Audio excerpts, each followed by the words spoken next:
Well, welcome to today's CIT for Business podcast. Today we're sitting down with Todd, Nate, and Ashley to discuss Xero Trust and how to implement it. Let's start off with you guys both introducing yourselves and answering the question, coffee or no coffee? And regardless of the answer, what's your go-to drink right now? Yeah, my name's Nate. I'm our security director here at CIT. In terms of favorite drink, coffee, absolutely. Just last night, I bought some, not a sponsor, but Death Wish coffee, world's strongest coffee. So all amped up and ready for the podcast. I'm Ashley. I'm a cybersecurity analyst. Definitely coffee all the way. Too much probably some days. Right now, iced coffee is my jam because it's really warm outside. Throw a little milk in there and we're good to go. So. And I am Todd Sorg. I am CIT's Chief Operations Officer, and I'm also their CISO. I am definitely a coffee guy. At the moment, my go-to is water, but if it's morning time, absolutely, it's a coffee. So thanks for the intro. I will kick us off with just going through this. As was mentioned at the beginning, we're talking today about Xero Trust. If you're paying any kind of attention to what's going on in the world, you're hearing Xero Trust come up pretty regularly. It is kind of a buzz term.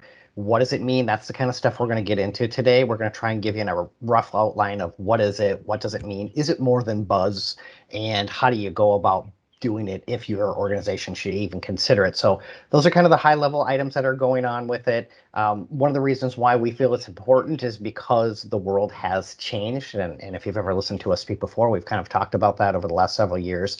Threats from cybersecurity attacks have gone up significantly to the point where even it came up from the executive order that you should start looking at adopting the Xero Trust model. So that's the talk today.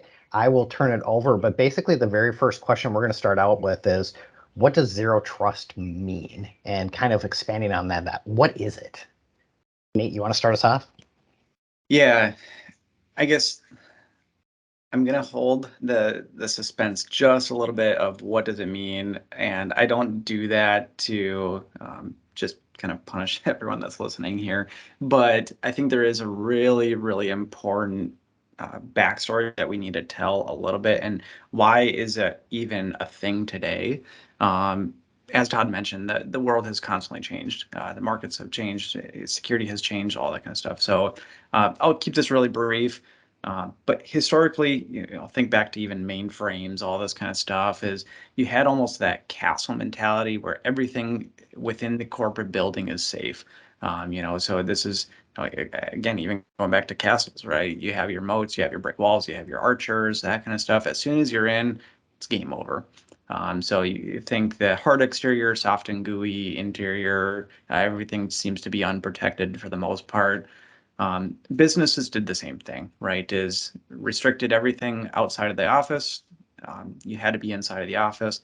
And we all know that has started to shift over the years.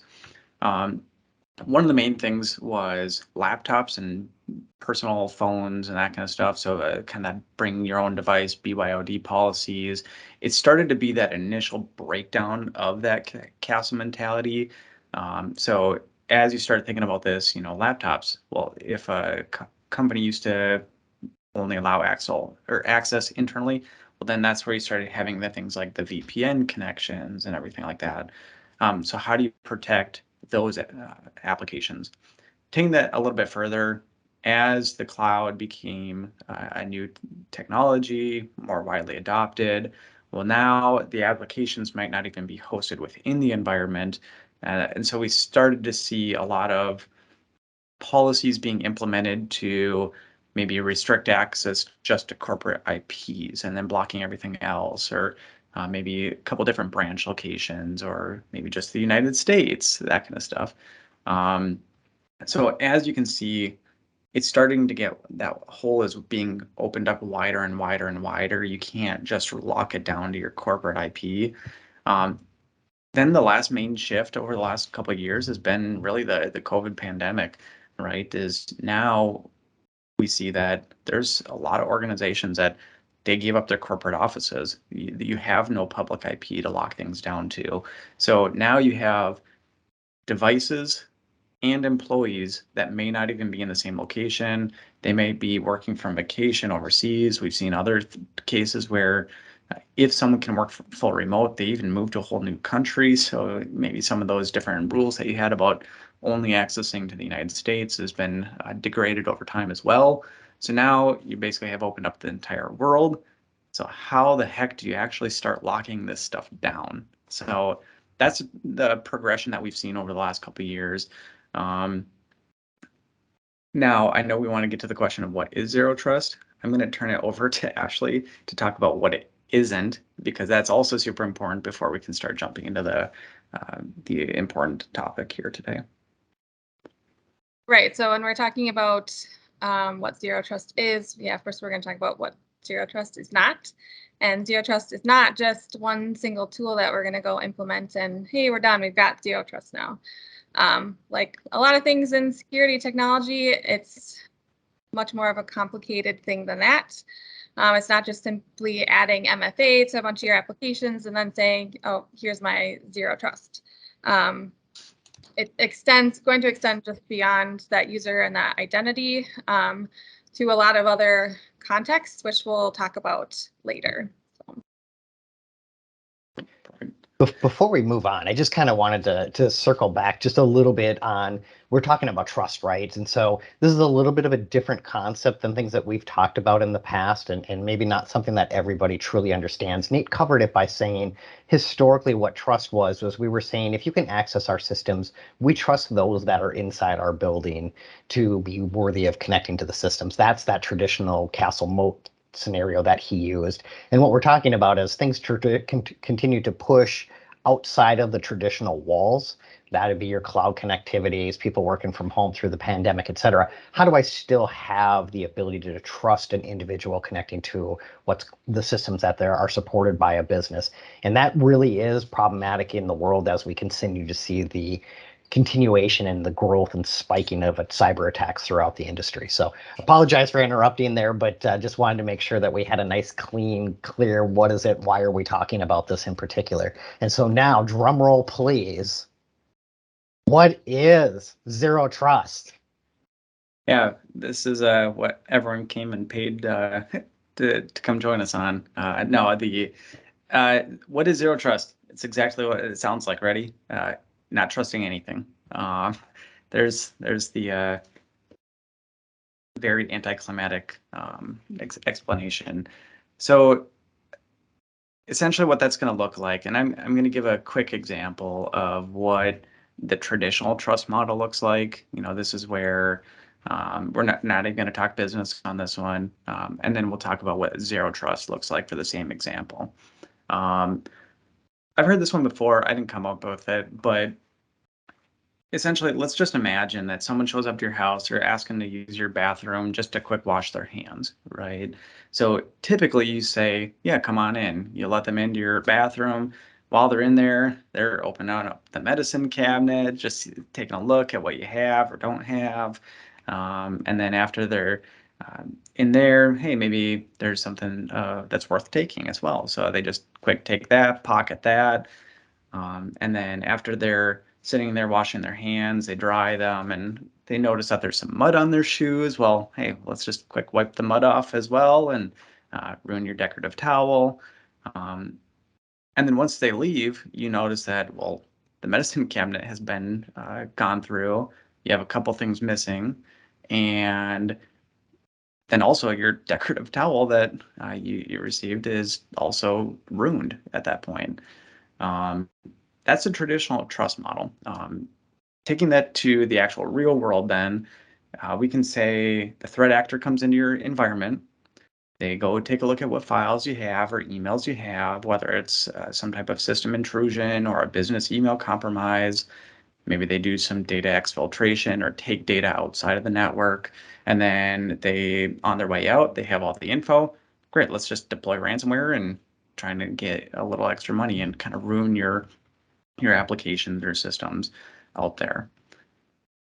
Taking that a little bit further then to what the zero trust model looks like. Same example, we're going to use the whole washing the hands bathroom. Someone shows up to your house then, they want to use your bathroom. You say, yep, come in, there's a door that's labeled sink. That's it. That's the only thing that's in there.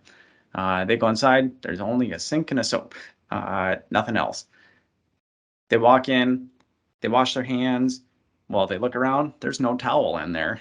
So they walk out with all wet hands saying, do you have a towel that I can use? Sure, here's the towel. You go to the linen closet, it was all locked up and everything. You go hand that to them. They wash their hands. As soon as they're done washing their hands, you take it away from them. And they have no time to try and clean off the mud on their shoes or anything like that, right? Taking that to the real world then, every single action in that interaction was restricted to only the items necessary to do the job at hand.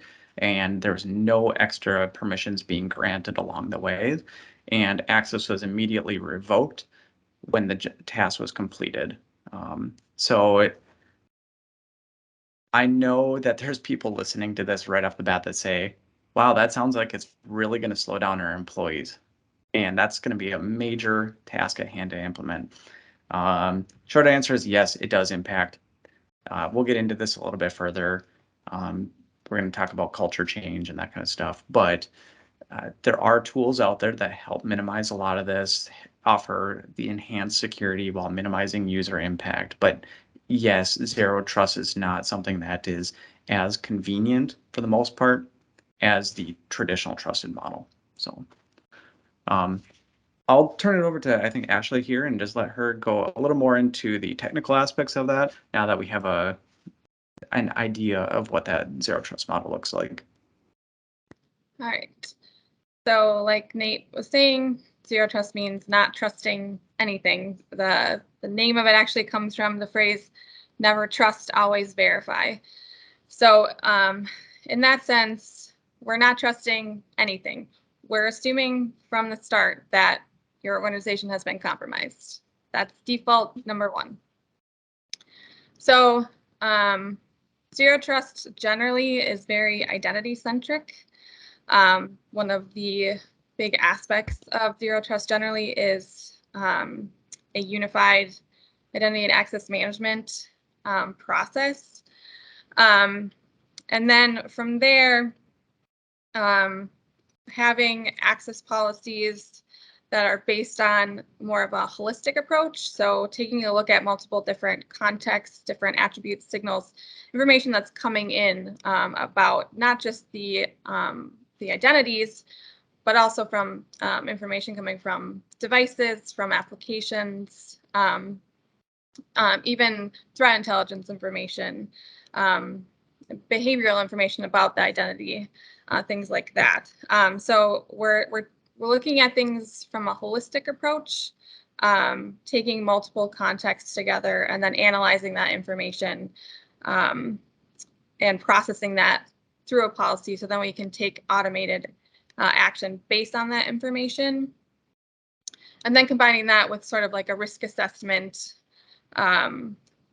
mainframe where we're pulling in like additional information like threat intelligence, anomalous behavior, various different information, and combining that with that context-based information, and then again taking that automated steps depending on that information. So requiring a user to authenticate in a certain fashion if there are certain context or risk-based information that's being pulled in. And then rather than assuming, once a user authenticates that, then that session is trusted, we're going to continually assess that information. So rather than saying, okay, that session is valid, the user authenticated, and that session is going to remain valid until it expires, we're going to continue to assess information, risk-based information, context information about that authentication connection, about that session, about that authorization, things like that, so that if something were to change, we can take automated steps to say, hey, this is no longer low risk like it was when the user authenticated. This is now high risk because this thing happened, we can now say we're going to require the user to re-authenticate. We're going to disconnect the user, things like that. So when we're talking about context-based access, some of the things that we're gonna look at is device context, application context, data context, network context, and location context. So, you know, in terms of device context, is the device managed? Does the device have malware installed on it? Doing that continuous assessment, both at the time of authentication and then ongoing after that, so that we can continue to sort of monitor that session and make sure that users or those sessions continue to be legitimate and low risk. That is sort of like the general idea of zero trust. Obviously, there's various different ways that can be implemented. There's different focus points that different frameworks tend to gravitate toward depending on your organization. So various different ways it can be implemented. One of the major, I guess, tenets of zero trust is, as I said, unified identity and access management. That is pretty core to that, just because it provides a way to then push out those policies in a unified manner. So we're not having to deal with multiple identities for one user. So kind of just asking so the audience really understands this a little bit better. You talked a lot about identity access. You talked a lot about the context of users and whatnot. Is it safe to say this is kind of a starting point for most organizations, that identity and access management is really where most people need to start going? If I had my ducks in a row, where would I start? Is that the place they would typically do that? Yes. Yep. Also, kind of a follow-up, sorry to interrupt, I'll let you expand on it in just a second. And then part two is, I know we talked about it at the very beginning of what it's not. You said it's not a single tool, it's not a single objective, but are there tools out there that help people achieve the identity access the way that you laid it out? Are there things that you could potentially do consumer off the shelf, or is it something that's going to be something that's built by organizations as they continue to go down the journey of zero trust? I'll let Ashley finish that first thought that you interrupted her on, but then I can maybe talk about some of the different products or off-the-shelf solutions. Yes, there are solutions, but yeah, Ashley, feel free to keep expanding on that a little bit. Sure. So I'd say most organizations today are somewhere between completely fragmented identity, where they have separate identities for everything. Nothing is unified, and completely unified.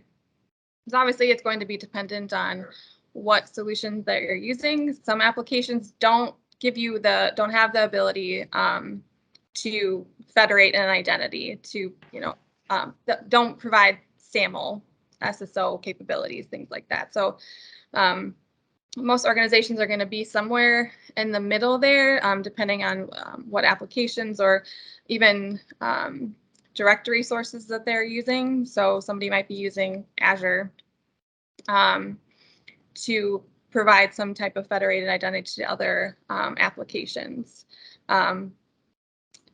So. Yeah, and then for which solutions do you even start with? The biggest thing that I wanted to quick call out on that one is identity and access management. And we can, maybe this is a whole different other topic about identity and access management, but identity and access management does not equate to multi-factor. Multi-factor authentication is one component of that. There's a lot of different components to identity and access management, but one of them is the directory sourcing, where your user is coming from. Maybe that's a HR application, payroll software, on-prem Active Directory. And then there's automation built behind it, workflows, device contacts, all this kind of stuff that we're talking about today. Some of the main vendors out there, Okta, SailPoint, you could go into some of the other ones. I mean, Azure, like Ashley mentioned, they're implementing some of that as well. There's some that are offering more bells and whistles than all the others. You know, you will pay for them as well. However, it's just really important to note that it is not multi-factor. It goes well beyond that. So.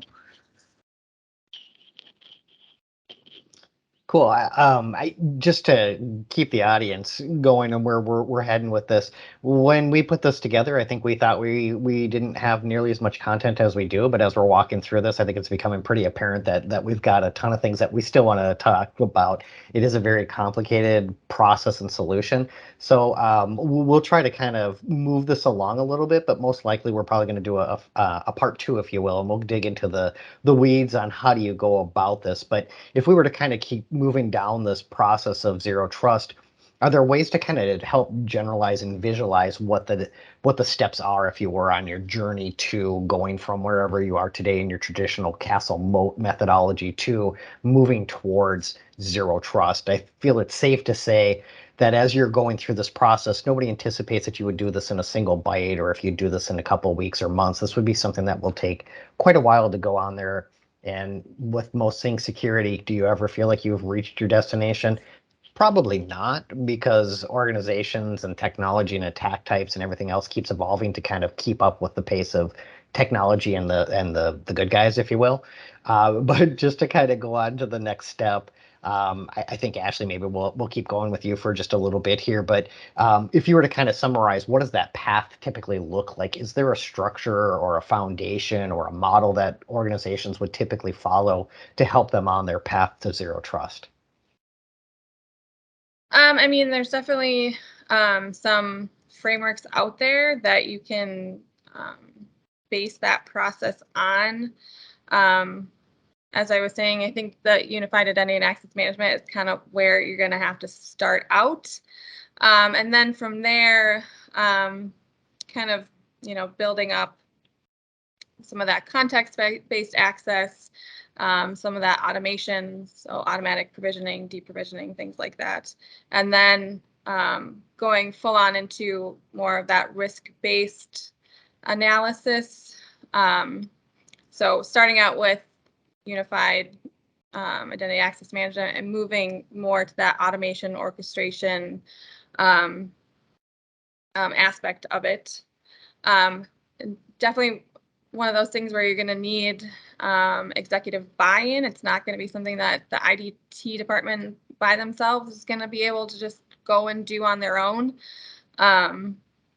Especially, I mean, even just doing identity and access management in a unified way, that's going to change user experience. It's going to make it more consistent, but it's still a change for users. And if you're implementing MFA, that process can be challenging for users to learn. And then just in terms of how you go about doing that context-based access and what that looks like for users. And how do you want to set those policies up? If you want to make it more frictionless, doing stuff like device trust, that when a user authenticates from a device that's trusted from a particular corporate network where that login is considered low risk, we could do something like, passwordless authentication just using something like MFA. So kind of, implementing that process and demonstrating, showing users how that is going to work and making sure that, everyone's on board with that. And, obviously finding solutions that work well for the organizations and what your particular needs are. And in terms of how those solutions sort of integrate together, because a lot of times that's key. It's, where you can pull that information from, that risk-based information, that context-based information, making sure that we can holistically look at that information and apply policies based on that information in a unified way. So it's definitely a process and going to be sort of specific to the organization and what you, your requirements are, what applications that you're utilizing, and what solutions work best for you. Perfect. Thanks, Ashley. Yeah, so Ashley was absolutely sitting there speaking to the IT admins out there that are going to help start implementing some of this stuff. I just wanted to quick bring this to you, just in case there are business leaders listening to this as well. Just doing a quick recap on some of that and kind of higher level project notes, I would say, would be something like, again, executive teams, you have to have the buy-in on this. If it's not being led from you, it will not happen because business processes are going to change, employee efficiencies are going to change. There is entire new either procedures you have to stop doing or ones that you have to start doing. So if, again, this is going to be a 3 to 5 year plan for many organizations. CIT has been having these discussions well even before Zero Trust was even a term that was being floated around. This is the direction that we've been moving towards, and it's entire systems that are being ripped out and replaced in our environment, core systems, not just add this 1 or 2 ancillary applications. So starting with you guys, then going from there is identifying the solutions that actually help you do this long-term plan, not just slap in a solution, hope that it works. And then Ashley, she said, starting with the identity and access management component, then there's even whole device management components. So if you're taking a look at things like SCCM, Jamf, Endpoint Manager, all those different device context tools to actually manage and configure, you need that as well. That's a major project that might last a year or two. So every one of those, though, requires executive buy-in and executive engagement along the way. So just kind of moving us along and getting close to wrapping this up for today's a podcast. You mentioned there's a lot of pain, a decent amount of friction, long timelines, possibly fairly high expenditures. Why do companies want to do this? What's the benefit to do it? If it was a simple question of why should I care? Why should I do it? Why does my organization need Zero Trust? Yeah, the 2 things that really come to mind, maybe 3, is IT, and this is going back to the whole introduction of how we even got here in the first place, is IT, everything is interconnected these days.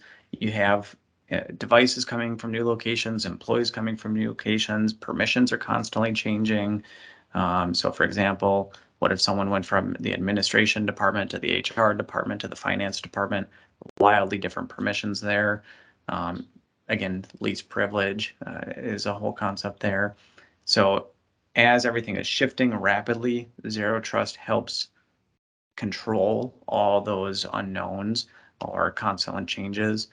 And then if you take a look at any of the major security reports that have come out in the last year or two, system intrusion is one of the major attack vectors these days. And then same with business email compromise. So you have the 2 major spikes of both identities and the systems are common attack methods. So that impacts the security of your different files or systems. Someone has malware, maybe you trusted that device, they can get in. Maybe you trusted the user, but they gave up their credentials, or we've seen it where they allow the multi-factor through anyways. That user had full rights, system is compromised. Really, if I could put one overarching goal of this, though, is minimize impact. Ashley called this out right at the beginning, is assume compromise at any point. So the goal is to say, rather than saying a security incident has happened, what is compromise, and doing the analysis on that, it's saying we are going to hopefully restrict it to a single file, a single user, because that is going to be significantly less money than the sum of all these different tools or processes.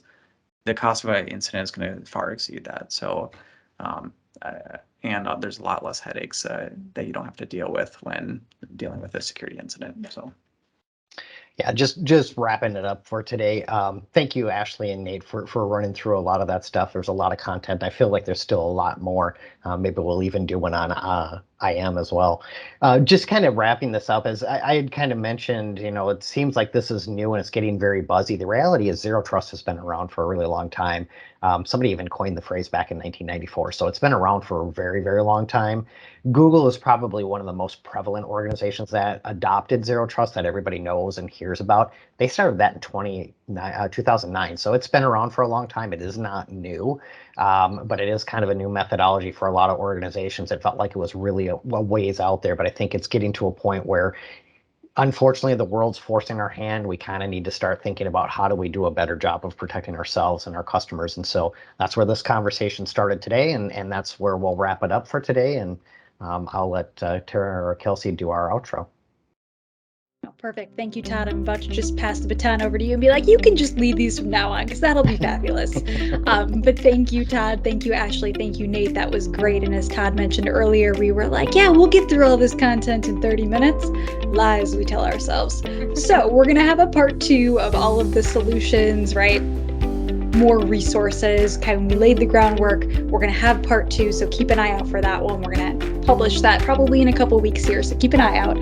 In the meantime, if you have questions for these 3 that you'd like to hear answered in part 2, please head out to our website. It's cit-net.com/podcast, or you can shoot us an email, info@cit-net.com. So know that we'll always be looking for those. Any questions, any feedback, we'd love to hear it, and we will look forward to chatting with everybody soon.